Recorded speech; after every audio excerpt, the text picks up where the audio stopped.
মন্দিরের দরজা খোলা কেন? এটা তো সবচেয়ে বড় অঘটন। মন্দিরের দরজা খোলা, ভিতরে তো কাঠমিস্ত্রিকেও দেখতে পাচ্ছি না। আমার প্রভুর মূর্তি নির্মাণ তো এখনো অসম্পূর্ণ। মন্দিরের দরজা খোলা, প্রভুর মূর্তি এখনো অসম্পূর্ণ। কে মন্দিরের দরজা খুলবে?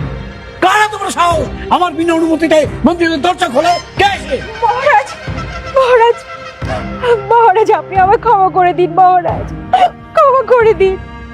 রানী গুন্টিচা, তুমি ক্ষমা চাইছো কেন?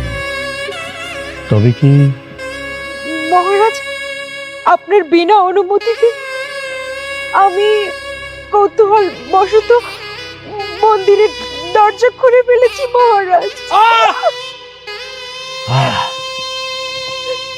এ তুমি কি করেছো গুন্টিচা?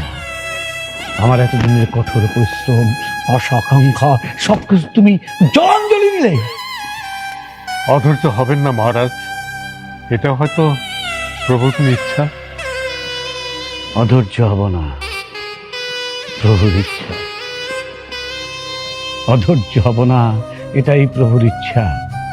কিন্তু কিন্তু এই অসম্পূর্ণ মূর্তি আমি মন্দিরে প্রতিষ্ঠা করব কি করে?